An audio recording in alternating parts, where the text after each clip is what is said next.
Hi, here I am again, Sarah Terry with more mental health hints, tips and advice. I'm joined by Gizmo today, who's very relaxed and very chilled, I have to say. So, just before we get started, as always, if you're enjoying these videos, please subscribe and please share them with friends or enemies or anybody that you feel would benefit from them. So, today I want to talk a little bit about anxiety. Now, I've done a lot of videos and a lot of written blogs, and there's loads of self-help stuff on my website for anxiety. And there's even an online course on there, a short course, which is really good if you're working with someone who's very anxious. It's a good mentoring tool, but it's also good for you to work through as well if you are suffering with anxiety. So obviously in these times there's a lot of anxiety around and a lot of people are feeling anxious. A lot of people that perhaps have never experienced feeling anxious before and now they are. So that can be quite difficult.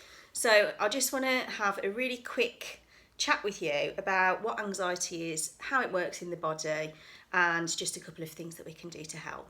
Okay, so anxiety is caused by a hormonal release. It's a physical reaction. People will often say, I feel anxious, or they'll label it as my anxiety. They have, it's like they're carrying it around on their shoulder.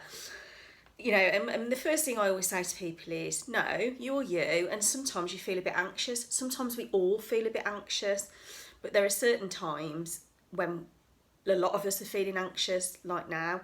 And if you're already somebody that suffers with anxiety, then it's going to be heightened for you.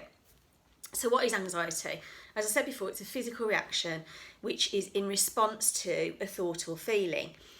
It's a very, very old reaction that has been going on in humans since we were sort of humans, really.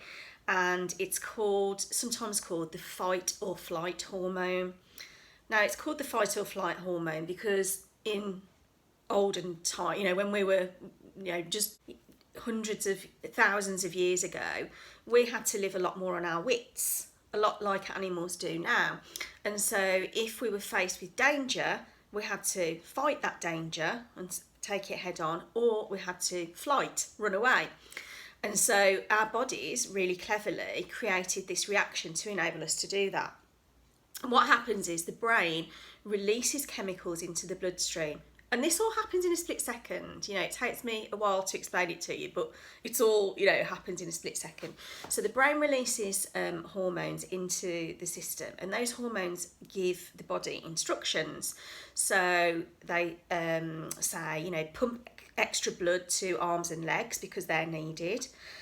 Send extra blood and energy to the heart and lungs because obviously you're going to have to, run or fight. So you need to get yourself into that heightened state. So if you're breathing heavily, then you're getting lots of oxygen in and around your body. Okay.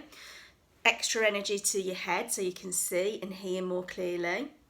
Now, something you don't need to be doing during this time is digesting food, because obviously if you're in a crisis state, then you can digest food later. You need to preserve that energy. So energy gets sucked away from the stomach to these other important areas. So what does that mean for us physically? Well, let's start with pumping blood to the arms and legs. A lot of people find, their legs waggling or their arms, and they're fidgeting around because they've got all this energy pent up inside them. Some people say they have like pins and needles in their hands. Some people feel that, they want to clench up into a fist or something like that. And that's where that extra blood's there, getting ready to do the job, okay? Another one is breathing. Some people will say they feel like someone's sitting on their chest, they can't breathe, and they're in a bit of a heightened state like this, and then they panic because obviously if you don't breathe, you die. And so that's a natural reaction for humans. If we can't breathe properly, we're going to panic. And then you're faced with a situation then where you're panicking about not breathing, and that's making you panic more, okay? Extra blood being pumped to the eyes and the ears. Some people get a thumping head. Some people say they see like spots before their eyes and things like that, and just like their head pounding. And then finally the stomach where all the energy is being sucked away from the stomach, that gives you that horrible, you can feel sick, or what I always call roller coaster tummy. So it's being sucked, all the energy is being sucked away, so you get that horrible, like, oh, woozy feeling in your tummy as well. So all these are physical symptoms of the anxiety reaction, okay? And sometimes it's really helpful just to understand that you cannot die from an anxiety attack. The worst thing that would happen would be that you would faint probably, and then your body would return to normal, okay? Now, the body can't sustain this reaction for very long because obviously it's in a heightened state. So what will happen is eventually we'll come down from that.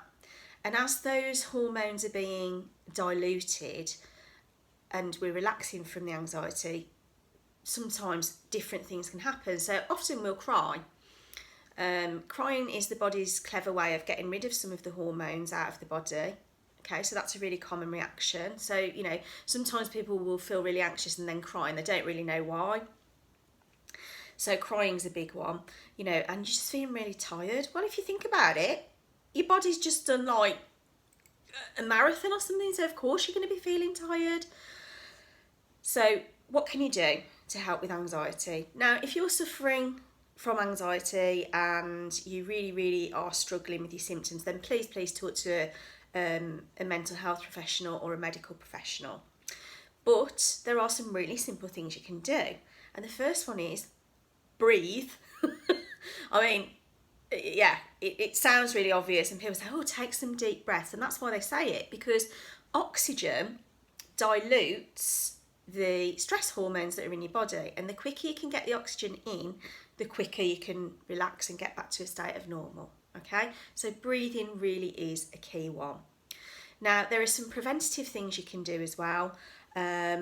Practicing breathing when you're not feeling anxious is a big one, because you can just really get that reaction going, and it comes more naturally to you. And also the other one that's a really good one is learning the art of mindfulness.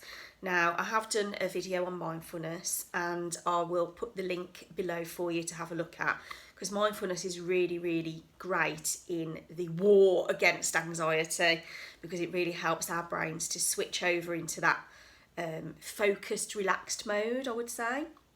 Okay, so take a look at those as well.